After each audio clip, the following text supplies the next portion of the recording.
So I don't even care what my weight is. What I do care about is doing this next week, waiting 24 hours in between each meal.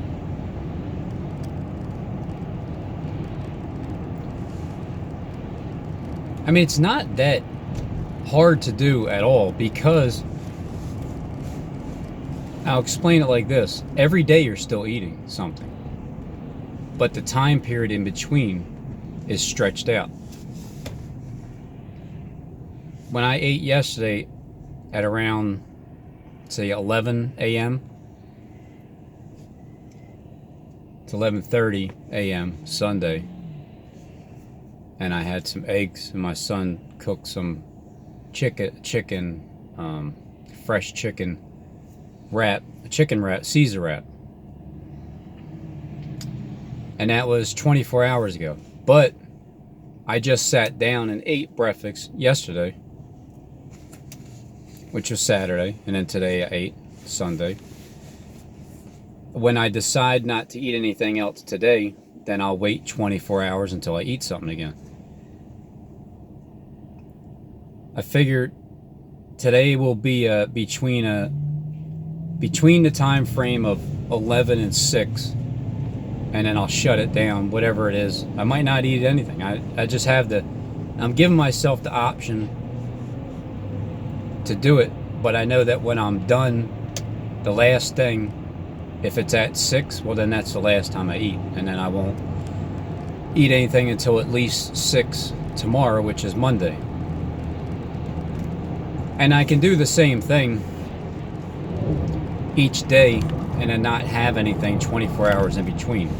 Now, the point of doing that is, after doing 7 days of a fast of not eating anything at all, and then having a nice big meal, it wasn't that, I didn't eat the pancakes.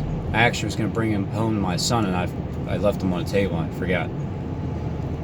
But I ate the meal. It was enough to fill me up, and it was good, because if you can, breakfast for me is the best meal. It just is, because you get up in the morning, it's not like, you're waking up early.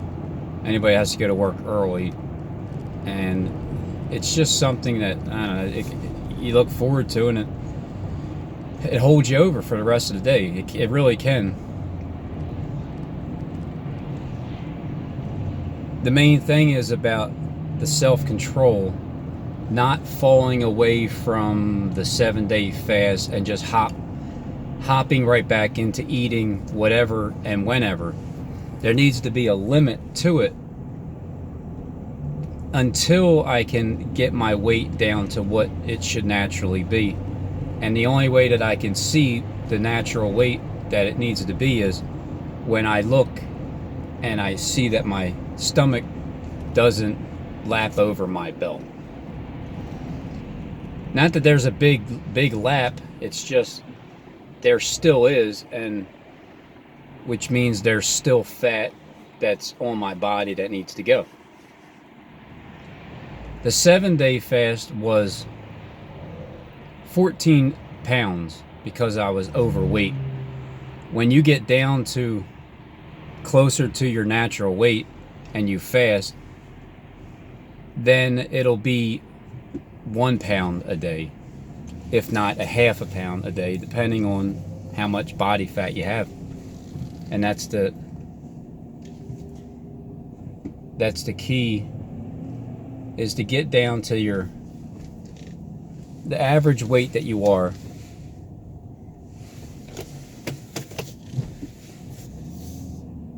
Then you'll be able to eat. Well, it's not like look, after 7 days, after 6 days, the 7th day, I was not hungry at all. I almost didn't even want to eat yesterday. But I told myself I would, so I stuck with it.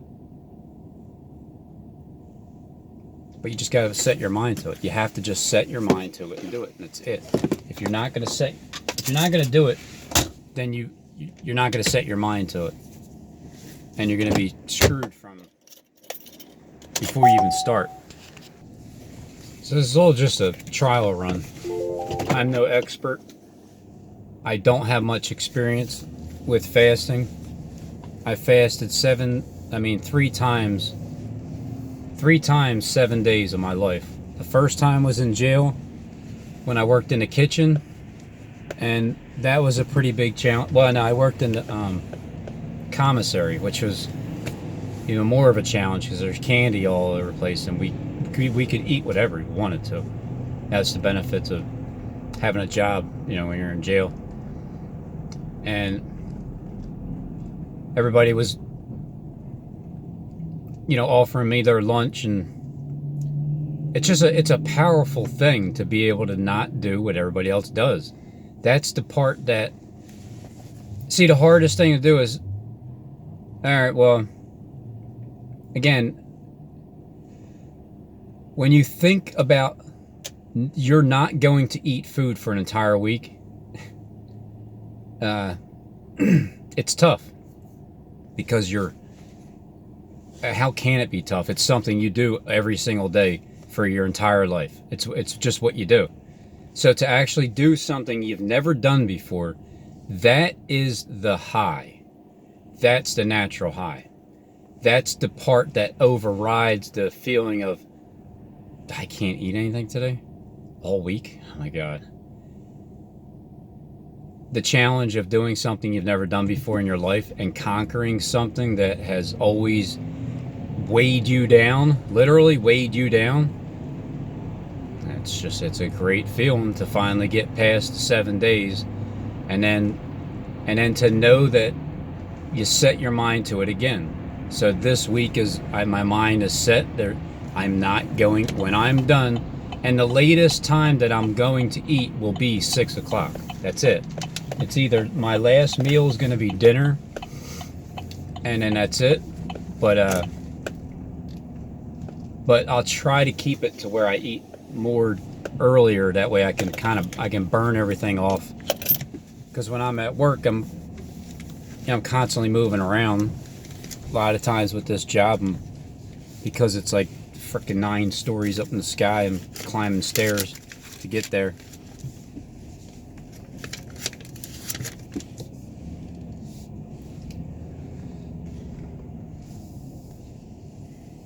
But what feels really good is the fact that I've conquered this thing. I've gotten down to a weight that I've never been at.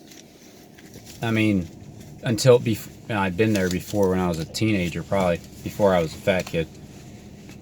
So now I'll hang out around 180, because it took me a while to get down to 200, and I was hanging out there. Then I got down to I kicked the 200 mark, got down, because what happens is once you do the 7-day fast, you get down to whatever that weight is, which is usually like 10 pounds less. And then you hover around that for a while. The idea is just to not let yourself go. Just don't let yourself go. It's all about what you consume. What is it? Why is it? Why do you eat what you eat? Why is it? Why do you eat more than what you should eat? When it's depression, why are you depressed? What is it that's depressing you? The thoughts that pops into your head, you learn how to conquer those thoughts, because of the fact that you're doing something that most people in the world don't do. They just don't fast. People think it's unhealthy for you. It's fat. The fat needs to go. Those parasites eat that fat when there's nothing else to eat in your belly. So now that I'm at the 180, well, I'll see what this week does. At the end of the week, I should be at somewhere around 175. I do get good advice through the comment section, because I know that most of my commenters are,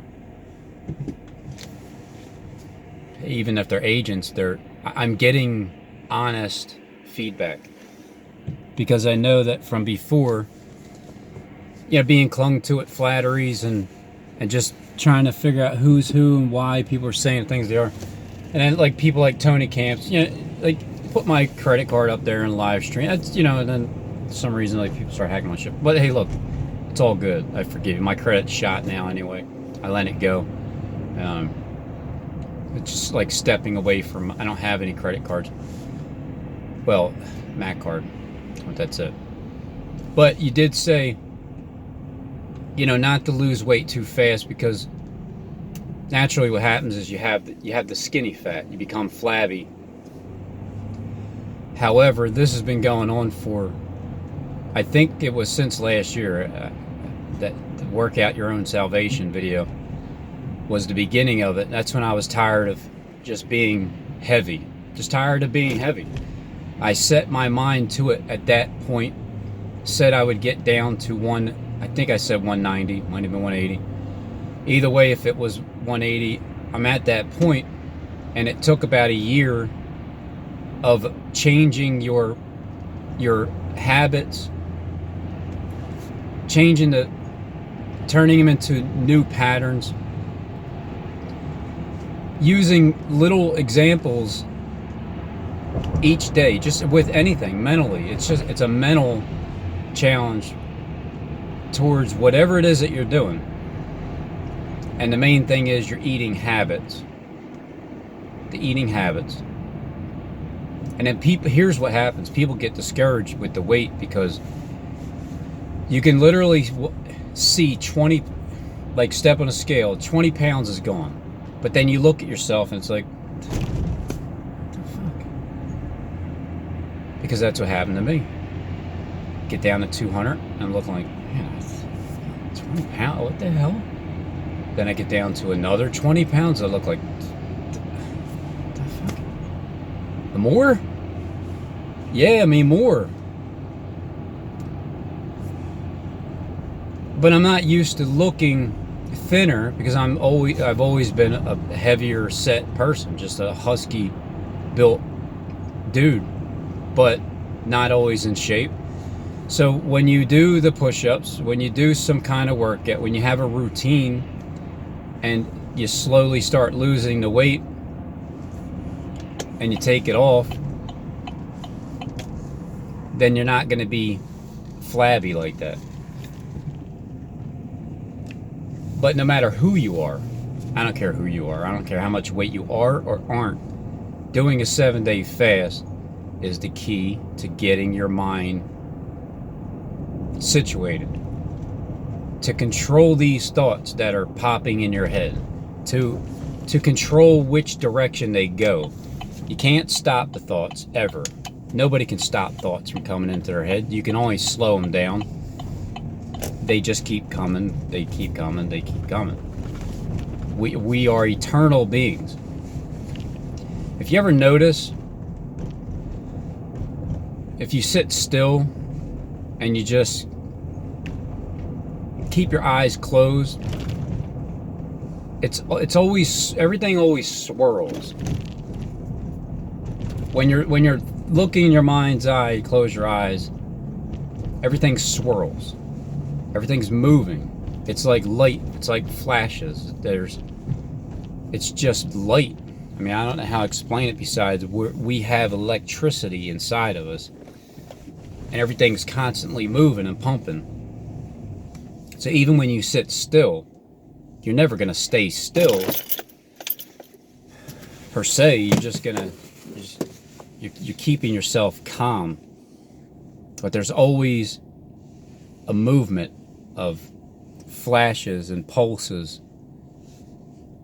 And it's the same thing when you, like if you wake up at night and you go to the bathroom and there's no lights on, you're seeing the same thing that's in your, like I said this before, like when I sleep deep, I see these triangle spots when I wake up, and it's pretty cool looking because I'm still in that trance. But that's where our mind goes when our body is done. It goes back to the spiritual realm where we came from. This life is it's just this life here with this flesh in this body. So take care of your flesh and do the best that you can each day with whatever it is that you're doing. Be kind to people. Give a soft answer to people that are all riled up, because you're the one that calms them down. And yeah, you're supposed to be the better person. And yeah, sometimes you do turn the other cheek, but then there's other times there's no more turning the cheek. This time it's time to start swinging at the other person's cheek, because you can't always just be Christ-like, and like, because that's what Christ-like is. That's the Christ part of the Spirit, which is the kind-hearted, gentle, loving, caring type. Then there's the tough love, Lucifer type of caring for people, that you care enough for that person to get straightened out when they're doing something wrong, and you'll get them for it. I have somebody in mind. Oh man, I have an incident that happened yesterday. I don't, maybe I'll talk about it some other day, but it has to do with a car dealer. Oh man, it was something. It was something. Me and my wife experienced it yesterday. And I wanted to experience something like that. I just didn't know what it was going to be, but man, there are vipers in the car industry. If they don't get what they want, if you lead them on, if you make them think that you might want something and you want to test drive it because you just want to see how a new car drives, and you don't drive away with it that day, man, they are slimy. Wolf. A wolf in sheep's clothing is what I encountered yesterday. I mean, this guy must have been a professional mason. He had the talk, the calmness, everything. It was going his way. But when it didn't go his way in the end, because we were only window shopping, man, what a slimy move that guy did. That's all right. He works at a Mercedes dealership too. You wouldn't think people would be so grimy at a Mercedes dealership. I guess because they're used to like rich people always walking in there and getting what they want and not having any issues with credit or money or anything like that. Man, but people are going to get what they deserve, man. When this money goes down south and it doesn't mean shit anymore, I'm fine. I'm good. I don't care how it works, where it goes, whatever it is. I am perfectly okay with it. What do I need to survive? I need water, and I need to plant some vegetables and things of that nature. Yeah, I can live for a while with just a few canned goods, because the fasting is something that will be easily. It's harder to do now, people, because there's food everywhere. There's plenty of pleasant bread everywhere you go. When it's not there anymore, when the temptation's not there, neither is it in your mind either. So just understand that. You're not going to die when you don't eat food. You're going to feel like you want to die if you never fasted before, but for anyone that's going to go through this famine, if that's the case, if that's truly what it is, with the elite trying to play this out, I know that people say that we're all going to die. Whatever. I mean, yeah, we're all going to die. We have so many people watching, surveilling in the United States, all throughout the world. Very intelligent agents that you just ain't having that. You ain't having. And also, you already know that it's all fear anyway. Ain't nobody killing anybody, because you ain't not like that anyway. So you're in this flesh bag that you're going to be in until you disappear off, the face of this earth in this flesh. So why not enjoy your life while you have it? As I'm talking to AI, sometimes I'm always aware that I'm just talking to a gadget, but I'm also always aware that there's plenty of people on the other end that are listening in, which is different than how it was in the beginning when I first started. You know, demons used to, battling demons, if that's what you want to call it, it's, you know, there are legions of them. They do swarm and attack people that are not aware of it. Until you're aware of it, they're going to get you. They're going to get you. They're going to inject thoughts in your head. You're going to run with it because you're thinking it. You're going to think it's so important to say it because, especially if you have OCD, it's like the necessity to do it and say it at the moment. Impulse. Reacting off of impulse. The fast calms you down. It's just what it does.